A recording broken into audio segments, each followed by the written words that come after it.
આગળ વાત સુરતની કરીએ તો સુરતમાં ફાયરિંગ કરનાર ઉમેશ તિવારીનું કરોડોનું સામ્રાજ્ય. બીજેપીના કાર્યકર્તા ઉમેશ તિવારીનું આ મોટું સામ્રાજ્ય 100 કરોડથી પણ વધુનું સામ્રાજ્ય હોવાની ચર્ચાઓએ જોર પકડ્યું છે. ઉમેશ તિવારીએ કર ચોરી કરીને આ કરોડો રૂપિયા ઉભા કર્યા છે. ત્યારે આઈટી જીએસટીની તપાસ થાય તો મસ્ત મોટું કૌભાંડ સામે આવી શકે છે.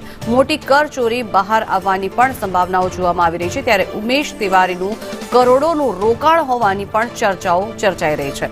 પોલીસ અધિકારીઓ સ્લીપિંગ પાર્ટનર હોવાની પણ વાત સામે આવી રહી છે. ત્યારે 7 વર્ષમાં ઉમેશ તિવારીએ 15થી વધુ મિલકત વસાવી છે.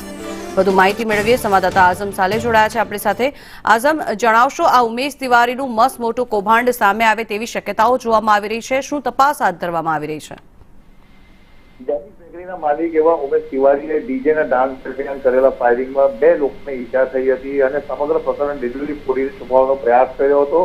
સંદેશના અહેવાલ બાદ આમાં ફરિયાદ નોંધાઈ હતી. છેલ્લા 7 વર્ષના ટૂંકા સમયગાળામાં 100 કરોડનું સામ્રાજ્ય ઉભું કર્યું હોવાની ચર્ચાઓ ચાલી રહી છે.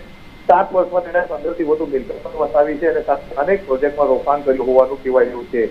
સીધી વાત છે, આટલા ઓછા સમયગાળામાં જો એનું સામ્રાજ્ય આટલું બધું થતું હોય, સ્લીપિંગ પાર્ટનરો પણ હોઈ શકે અને સૂત્રોનું માનીને ચાલીએ તો રાજનેતા સહિત પોલીસ અધિકારી કર્મચારીઓ પણ એના અંદર સ્લીપિંગ પાર્ટનર હોવાની ચર્ચાઓ ચાલી રહી છે.